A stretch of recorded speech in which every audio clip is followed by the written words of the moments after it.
Hello, my people, welcome and welcome back to my YouTube channel. Here we talk everything about business, lifestyle, and everything in between.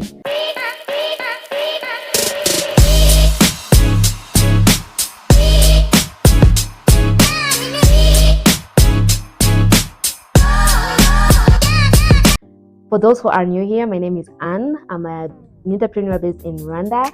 And for today's episode, we are going to talk about how to start a sustainable business in Africa or in Rwanda. So I have to start with this one. If you want to start a sustainable business in Africa, you have to start with problem. What problem do you want to solve?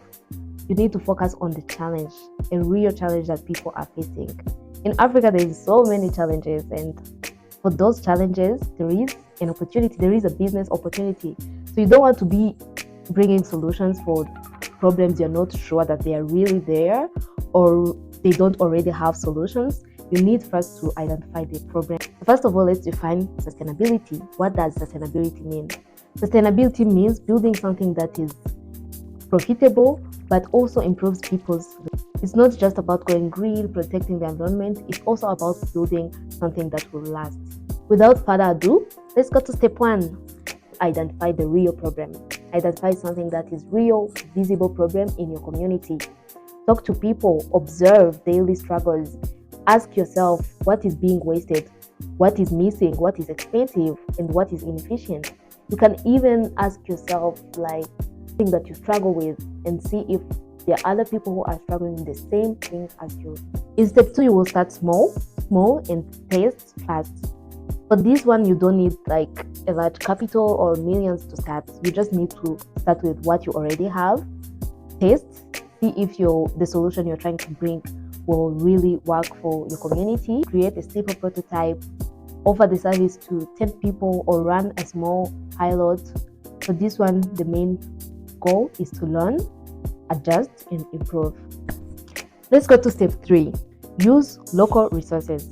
The more local your inputs, the more sustainable your business becomes. Step 4. Think system, not survival. Don't just sell a product, build a system. How will you correct materials consistently? How will you train people?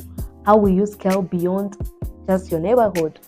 For this one, it's more about thinking where you will be in the next years. And for your solution to really make an impact for your community, you have to have a bigger goal. To think, this is where I want to be in 5 years or 10 years to come, and then build the system that works you towards there. And finally, you need to measure your impact.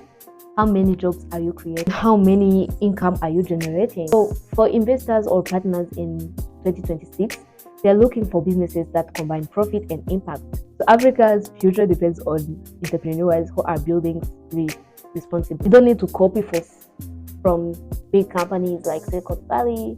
You just need to build for your village, build for your city, or build for your community. Start where you are with what you have and build something that just works for you, for your community, for the people you are trying to improve their lives. I know it's easier said than done, but if you really want to start a sustainable business in Africa, looking around you, your environment is giving you ideas more than you think. And then you start small.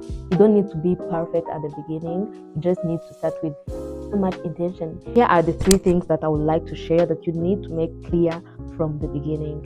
You need to be sure about the problem you need to solve, and also the people you want to impact, and also the value you're creating. If you make this clear and help you build the structure, build the systems that works for that. Looking in our communities nowadays, the things that are mostly needed are the businesses that are creating jobs, that are protecting the environment, that are impacting or strengthening our communities, and still make profit. Talking about how it's difficult to have access to capital or funding, like resources we need to build our businesses. But we, as young Africans, we need to always remember that Africa will not be built by people who are waiting. It will be built by people who start small, people who start big, but start. And that's how we'll build sustainable businesses for Africa.